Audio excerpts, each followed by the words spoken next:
Hello, my name is Linda McAnany, and welcome to my show.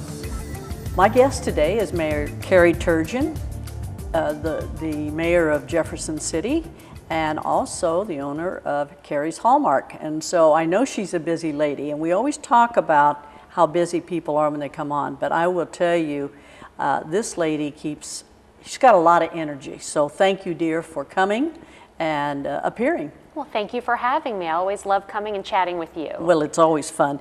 You know, there's so many things to talk about with the city. In fact, we were just talking about the fact that there are so many things going on in our community. Yes. And you are spearheading so many of those things.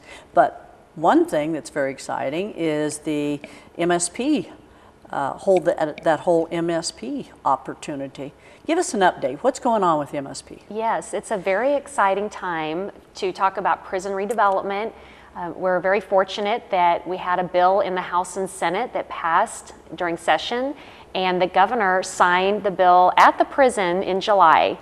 So it's all official now. We're just working through the details with the state right now of what the details of that agreement are. But basically, the state is going to give around 30 acres of the site to the city, and that still leaves almost 100 acres, about 95 acres still for the state. So it's a portion of the land that would go to the city for the purposes of redevelopment. And I know it's something that has been talked about for years. In fact, the prison's been vacant for 13 years now. Has it been that long? It has Wow. been. You probably remember when they first vacated and Yes. people stood in line for hours. I forget how many thousands went through that first day that they offered just to have a sneak peek. And it showed that there is interest. And now our Convention and Visitors Bureau does the official tours. They have since 2009. And those numbers have gone from 3,000 tours to 33,000 tours. Wow. In just a few years, since 2009. Yes. So tourism is definitely up at the prison. Absolutely. So we saw the need for doing more than what's going on now. We already have people coming, and so the historic buildings would not be touched. That's an area that would remain under the tours. But the area right next to the historic area is this empty piece of land, and there's a parking lot, and it borders Chestnut Street. So if any of you have gone down Chestnut, you kind of see the wall, and there's just maybe a parking lot beyond it. Well, we know it has a lot more potential than just empty land with a parking lot. And so we're very, very fortunate that Governor Greitens signed the bill, and now we're working towards redevelopment. So we'll be getting a group together to make some recommendations to the City Council for moving that forward. And so that's all the property that's if you're looking at the prison, to the right of the prison, is it not? Yes, if you're looking at it, you've got your historic area, and to the right of that, towards the east, so towards Chestnut Street, that's the area we're looking at, and it's almost Capitol Avenue to the river would be the north-south boundaries. So you have, riverfront area there, and of course the river's an asset as well. But the state already has a master plan that they worked on and put a lot of input in. And if you look at the master plan, it has a potential meeting space like a conference center space. It has hotels, it has retail, it has a really thriving development. And when we already have the tourists built in, we've already got a state capitol just a few blocks away, it really makes sense for us to take that master plan and put that into reality. And we couldn't do that until we had the land, property. Yes, Right. and move it forward. And actually, it's a wonderful venue for concerts, is it not? It is. In fact, we had our second very successful concert inside the walls. And that's a group that I'm on the board of, the Salute to America Foundation. You're familiar with the big July 4th festival that Jefferson City does. And so that group decided to expand our July 4th event and move some events to the prison. And last year they had Travis Tritt inside the walls, and this year Winona Judd. Both events were very well received, very successful, bringing a big name venue or artist to that venue, and utilizing the upper yard as a concert venue and using it for event space. So the prison not only is a great site for history and tours, but also set up perfectly for an event venue. And by the way, the mayor made a wonderful image of Winona prior to some of those events. I was known as Mayor Winona for quite some time, right. and I loved it. I love kind of getting involved and getting the community excited and promoting all those great things we do. It was a wonderful promotion. because Yes. more and more people realized not only that there was going to be a concert, but Winona was going to be there. Yes, and that was exciting. And so, yeah, I was Mayor Winona even at a few council meetings. And now I'm Mayor Snow White because United Way has their Disney theme. That's so right. people have probably seen me around town. If they see Mayor Snow White, that's also me. Well, the mayor is a wonderful representative of our community, I will tell you that. Anyone who's been on Capitol Avenue lately has noticed, I know, a lot of construction trucks, et cetera, et cetera. Tell us what that's all about. Yes, that's a very exciting project. We've seen for years Capitol Avenue almost fall apart and crumble before our eyes. And that area is one of the most historic streets in all of Jefferson City. It connects the Capitol to the prison. It was once one of the most grand areas, very rich in history. And unfortunately, we've seen it really decline, and it's just really been sad for the community. So we have a big project going on right now, which includes new sidewalks, new trees, new infrastructure, new period lighting. It's a joint city-county project. And if you go there right now, you will see literally today the construction trucks, they're lined up, there's work being done, concrete being poured. If you ever walked it before, you know those sidewalks were almost like an obstacle course from Yes, being they were dangerous, actually. very dangerous. You couldn't really walk or ride a bike around there. So Right. now it's really nice. But as they've removed the trees that were kind of at the end of their natural lifespan anyway, and they get prepared to put new trees in, it's really also exposed those homes. And unfortunately, a lot of them are boarded up in disrepair. So that's another project the city is working on along with the Housing Authority is they declared the area blighted, did a blight study, which opens up the opportunity now for the city and the Housing Authority to go through the condemnation process. What that means is they would basically offer to the homeowner either fix up those properties, or the city and Housing Authority would purchase at fair market value and then turn those over to developers that will get them back up to code, remove the blight, remove the boarded up homes that you're seeing. Not the homes, remove the boarded up and fix up the homes, and hopefully, maintain and save those homes while they still can be saved. I mean, their days are numbered. Time is of the essence here. It's a very critical situation that they act quickly, and we're moving through that legal process right now. And it's always kind of a difficult situation because, as the mayor said, that roadway, that street, is a historical street, and yet it also represents our community, and you can't have a blighted area, I don't think, in the state capitol as a representative of, or one of the main representative streets of our community. Absolutely, and it's something that we need to take pride in and act, and although we've wanted to for some time, really this was the only way to make it happen because a lot of those are privately owned Yes. properties. And when you get property owners that allow them to fall into such disrepair and violate the codes of the city, it causes a problem for the other property owners too that have invested and that are taking care of and maintaining their property. And it's such an important part of town that connects the Capitol and with prison redevelopment and connecting all the way to Lafayette and the new interchange. And how was this funded? The Streetscape project is a joint city-county venture, Okay. so we're very thankful to Okay. Cole County for partnering with us, and that's a sales tax economic development project there at work. The part about the homes and that redevelopment would be, the city ultimately would purchase the homes, but would turn around and sell them to developers. So there'd be very little city investment. That would be mainly a private partnership and private developers that would come in and fix up those homes. That's an amazing partnership, and we're very fortunate that we do have a good partnership and relationship with the county. And I know that almost goes without saying, well, why wouldn't you? But the county has been very respectful and helpful during many of these projects and responding to the needs. Absolutely. Everything we've talked about here has been a result of partnerships. It's not about the mayor, it's not about the city.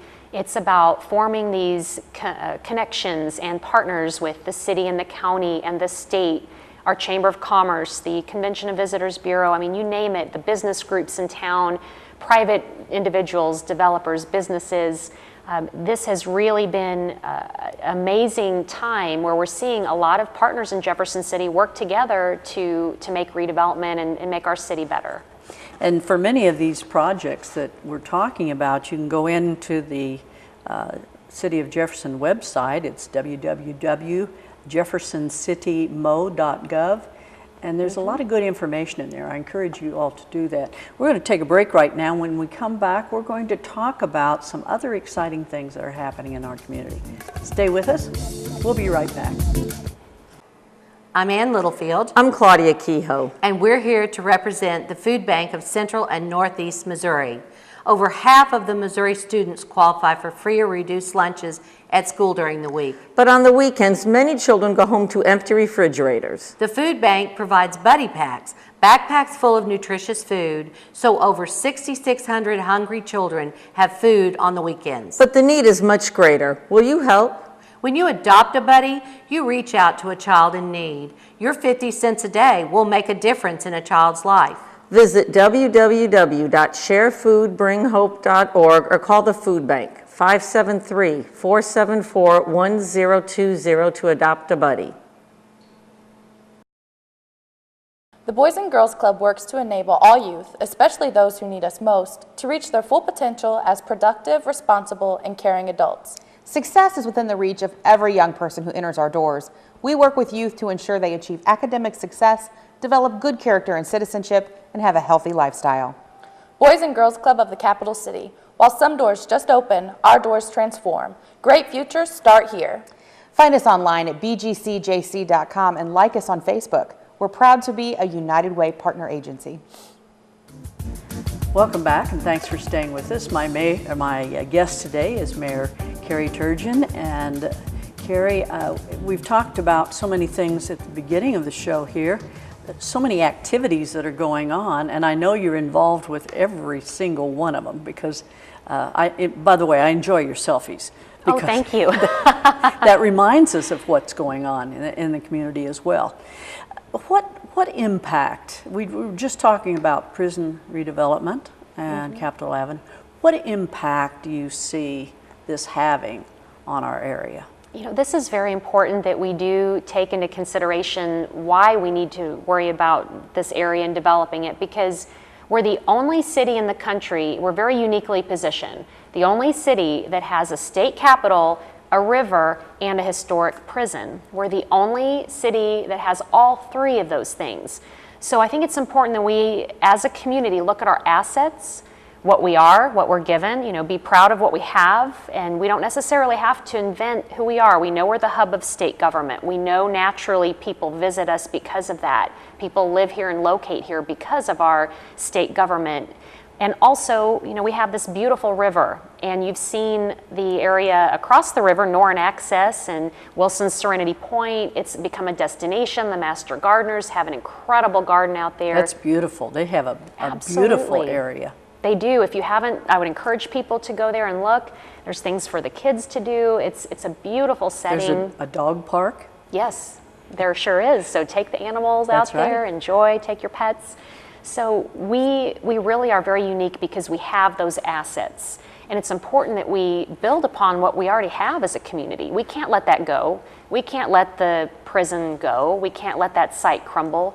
We can't let the area around our capital go. We can't let the river go. We need to build upon those assets because that's what our community is. It's what we're about. And we build on that. It makes for things to do. It makes our community strong. You know, and with our riverfront, there's a lot of potential that we can really reach there too. That riverfront development, I know, has been talked about for a number of years, and it as you say, it has such wonderful potential for our community. It really does. And looking at our side of the river, I say the capital side of the river. I mean, we know the side where you can access it now with all those great things we just talked about, but on the capital side of the river, there's a lot of potential. There's really no way you can get there because it is an island. It's basically separated by several railroad tracks. So we've been really studying that and looking at that hard and looking at accessing it from the Capitol in a walkway that would be bike and pedestrian accessible and people could walk. I mean, imagine, just take a moment and think about starting at the Capitol and walking to our riverfront. and how beautiful that would be. And even just the walk itself would be a destination. How many visitors come to the Capitol and just would want to walk and see the Capitol from the other side, from that vantage point, see the river. And the area is like a forest. It's wooded. It would be, amazing trails. It would be a great place to walk and sit on benches and watch the trains and see that perspective. And it's not just a small area. If you think about the acreage that is there, it's comparable to the amount of acres that Memorial Park is. Is it that large? It is that I hadn't large. thought about that. Yeah, so when you put it into that perspective and think, people don't realize, because we don't see it, it's kind of out of sight, out of mind. We can't go there, we can't reach it. But once we get there, it is going to be a park like no other. It will be a destination statewide. And it starts there at the Capitol, this area of land, and it ends at the prison. That's kind of where the island area, the land kind of goes away. So if you imagine, that's how long this piece of land is. It's not a flooded area all the time. And the view from that side, I always am amazed as we drive into the city from the north, the view from that side of the river, looking at the Capitol, looking at our community, it is beautiful. It is absolutely beautiful. And as you mentioned, Northern Access, it's a beautiful view from down there as well. Well, and what's going on in the link? How does this how does this lead into our link? Sure. Well, as we look at Lafayette and the brand new interchange, and really the reason we got that interchange is that years ago our elected leaders worked very hard to get access off of Highway 50 to lead to this new prison redevelopment, and on the other side to lead to Lincoln University. And we have the new link, which is a city partnership along with Parks and Recreation and Lincoln University. It's a fantastic facility. It's really state-of-the-art, top-notch facility. We're very lucky to have it in our community because with Lincoln University utilizing it, it's a great opportunity for the students and our citizens alike. In fact, if you go on their Facebook page, you can see what classes they offer. And there's about 3 times a year that they offer free classes for people to go for trial, time to go to class and try it. So check out their classes. Get out there and be physical and get out there and enjoy what the link has to offer. It's also been utilized for meeting space and other events. But we're very fortunate to have the link here. We need to definitely enjoy that. It's also a great view for, we have now that Lincoln football is playing this time of the year, and the field at Lincoln has been redone. It's an amazing view to see the incredible changes. And of course, Boys and Girls Club on the other end of that parking lot is what a great synergy and partnership that we have for all those things right here, right off of Lafayette. And then of course, Jefferson City High School across the street, and with them building their new high school, there is so much excitement in education. And then you even look at Helias and their major improvements with their stadium and facilities.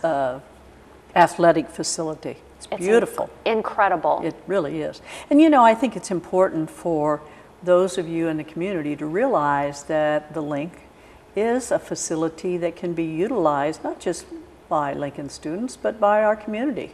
And as the mayor said, we encourage you to go into their website and view those opportunities. Yes, Facebook friend them like I have, and you'll get to see what's going on. And I enjoy going out there. I get several selfies when I go, and whenever there's an event and anything going on, I like to go there and celebrate whatever's happening in our community. Sure. Very important. We've talked a lot about city initiatives, but I know that there are some projects that are near and dear to you personally. What about that? Yes, I balance out a lot of the things that are going on at City Hall with things that are important that, in my opinion, as a mayor, to be a good example to the community. And something I think is a very important initiative is Buckle Up, Phone Down. It's an initiative from MoDOT. And I really think that when there are things like that that can truly save lives, that can help people, that's something that a mayor should be behind and encourage community members as well.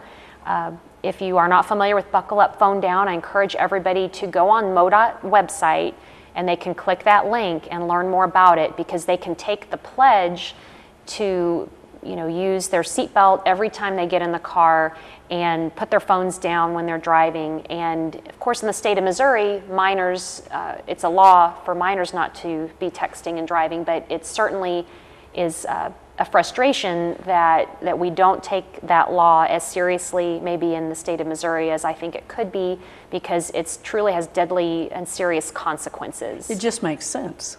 Yes. It's like every once in a while we'll read about a serious accident or an accident happened, and it usually is reported whether or not someone has their seatbelts on.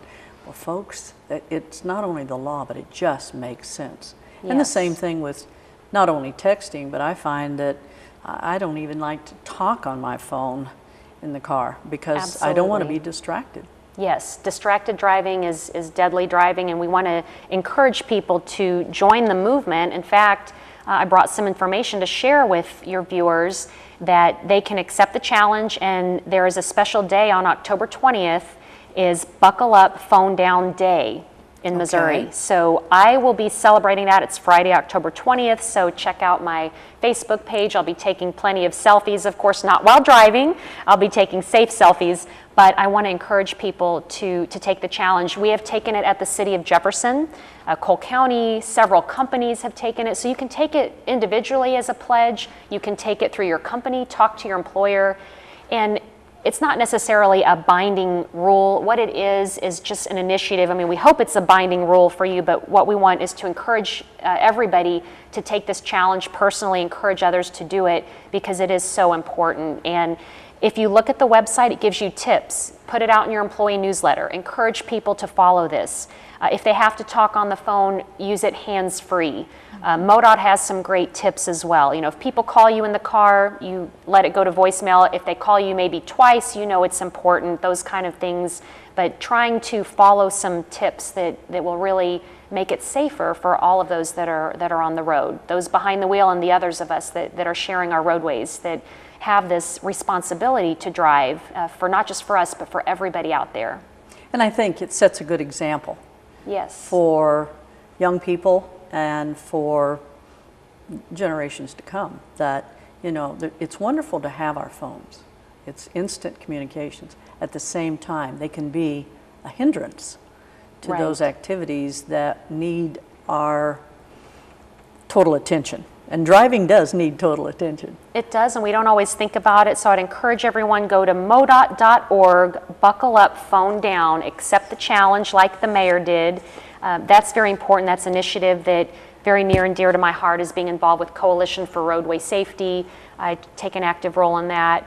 Also try to take care of myself and be a good example. I try to, if I can get to the link and take some of those fitness classes, I'll do it. Try to get out there and walk, try to drink water, get enough sleep, take my vitamins. I strive to do all those things just like everybody else, and try to cheer each other on when we do that and help each other out and encourage each other to live healthy lives or do these kind of things that really can have a positive impact on our lives and others and our families and friends and coworkers and everybody, because in turn we have a better community if we take care of ourselves. And Carrie, I hope I don't embarrass you by saying this, but you truly are a wonderful example to our community. You represent us well, and we're very fortunate to have you as our mayor with your enthusiasm and your love of the community.